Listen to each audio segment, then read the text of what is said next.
Alors, j'ai commencé à Québec. Je n'avais pas nécessairement de notion et surtout pas une diction qui convenait. On m'avait dit un jour que jamais je pourrais faire de la radio ou de la télévision, étant donné que j'avais de la difficulté avec ma prononciation et puis que je n'étais pas fait du tout pour ces médias-là. Les premières expériences à la radio, de prise de contact avec la radio, c'est quand j'étais tout petit. Tous les soirs, à 7 heures, mon père écoutait religieusement Un homme et son péché, Séraphin, avec Hector Charland dans ce temps-là. Et je me souviens très bien de la voix merveilleuse de François Bertrand qui annonçait l'émission. Et puis, petit à petit, au fil des ans, j'écoutais aussi, ma mère écoutait des radioromans, Maman Jeanne, Grande Sœur, Je vous ai tant aimé, Jeunesse dorée, qui était un des grands succès. Il y avait Yvan l'Intrépide pour les jeunes, c'était avec Albert Duquesne, qui avait une voix assez étonnante qui nous fascinait. Et puis, tous ces radioromans marquaient quand même, c'était comme un photoroman, parce qu'on imaginait, mais moi, ça a marqué mon enfance. Et puis, un jour, je suis allé à Roberval chez ma grand-mère. J'avais passé des vacances. Et il y avait un nommé Jean Néron, qui était animateur de radio à Roberval, et qui avait une émission qui s'appelait Les Bouts de Chou. Je devais avoir 7 ou 8 ans, et tous les jours, j'allais en studio avec des copains là-bas, et il nous faisait parler, il nous fait réciter des fables. Et ça a été mon goût, m'est arrivé pour les communications, je l'ai pris là. Et c'était extraordinaire parce qu'il y avait l'espèce de lumière opaque dans le studio, cette espèce de chapelle. On est ici d'une chapelle, alors c'était la même chose, il y avait quelque chose d'étonnant. Et j'aimais ça. Et puis, petit à petit, j'ai commencé à travailler, j'ai fini mes études, j'ai commencé à travailler. Et à l'occasion, j'avais toujours rêvé de faire de la radio. J'avais mes héros à Québec, d'où je viens. On a eu le premier Morning Man, qui était une célébrité, qui s'appelait Saint-Georges Côté, qui était un des premiers Morning Man. Écoutez, c'était une vedette à Québec exceptionnelle. J'ai eu des gens comme Méville Couture, qui a commencé à Québec, qui a fait chez Méville longtemps, qui était un être exceptionnel.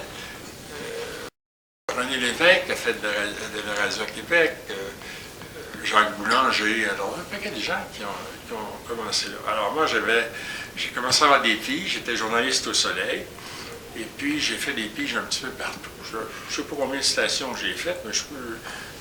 CKC, CHRC, ensuite de ça, j'en ai fait à Québec aussi à CJRP, à Radio-Canada, j'étais correspondant, et j'aimais ça. J'aimais l'installation discrète et confortable d'un studio de télévision, la complicité qu'on pouvait avoir, parce que je ne travaillais pas, moi, manuellement, comme on disait dans le temps, il y avait toujours un technicien qui nous aidait.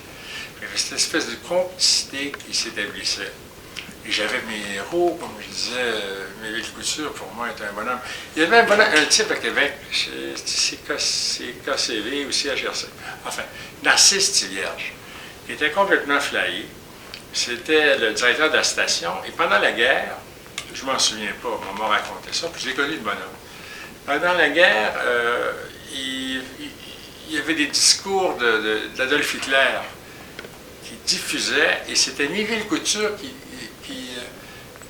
qui jouait le rôle d'Hitler et qui se traduisait après. Alors, ça faisait quelque chose d'impact incroyable. À ce moment-là, c'était un blagueur complètement fou. Je sais que c'est Jacques Normand aussi. Jacques Normand, à Québec, a commencé à faire de la radio.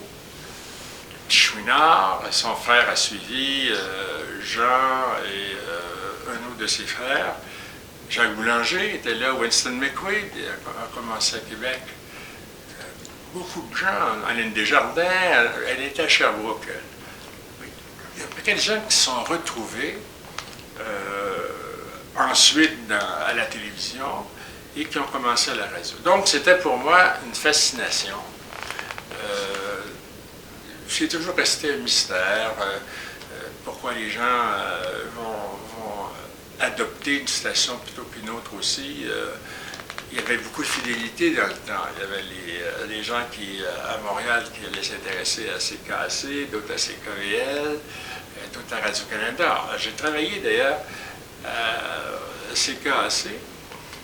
Et bon, c'est toujours des choses épisodiques parce que c'est moi qui choisissais ma musique. À un moment donné, la pointe qui était en charge de la discothèque était en train de capoter complètement. Parce que j'avais tous les genres. Ça me tentait de mettre un air d'opéra, c'était pas tellement la politique de la maison. Et une chanson anglophone. Même chose pour d'autres stations que j'ai fait, à Sim, à Ciel. J'ai fait un petit peu de télévision, un peu de radio, pardon, à Laval, la radio rétro, radio où on trouve la trad, puis on trouve André Lejeune, etc. Et aussi à Radio-Canada. Je me souviens que j'avais remplacé un été Joël Le Bigot. J'ai fait une émission aussi de disque jockey pendant toute une saison, le dimanche après-midi. Et j'avais un héros, et il sera toujours pour moi un héros, c'est Guy Moffett. Guy Moffett qui était pour moi le souverain pontife de la radio. C'est un personnage d'une fantaisie incroyable et qui a donné à la radio une âme.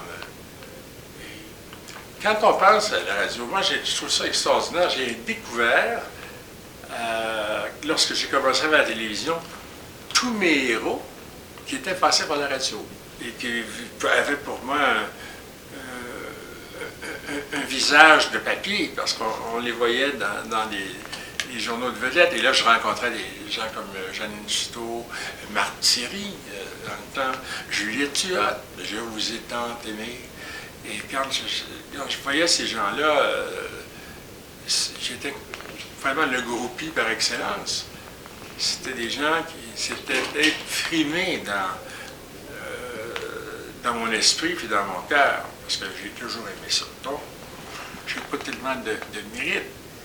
Et ça avait un impact extraordinaire sur la carrière de bien des gens que je connais, et des amis aussi, qui ne font pas de radio, qui ne font pas de télévision, mais qui se souviennent de Radio Collège, des émissions classiques à Radio-Canada, ou des clubs de rendez-vous, les demandes spéciales, nos amours... comment je pourrais dire, nos amours qui étaient télépathiques, parce qu'on s'envoyait des messages, Gaston, Ginette, je fais jouer à la radio, ou cette heure-là, Michel Louvain qui chantait ça. Alors, il y a tout un côté romantique et fascinant. Et je ne passe pas une journée en voiture sans écouter ma radio. J'en ai besoin de ça, des informations. C'est un accompagnement indispensable. Et les premières informations, j'ai fait du journalisme longtemps au Soleil, de la presse écrite. Il y a eu cette bataille entre les différents médias, la télévision, la radio et la presse écrite, d'où vient l'œuf, on se demandait ça. Mais la radio était pour moi instantanée. Et la subjectivité de la radio. Ce qui est formidable, c'est qu'on peut faire de la radio tout nu. Et puis personne ne va faire cette commentaire. Remarquez bien qu'aujourd'hui, on peut faire de la télévision tout nu aussi, puis ça revient au même. Mais on a cette espèce de la machine n'est pas lourde. Et il y a toute une génération.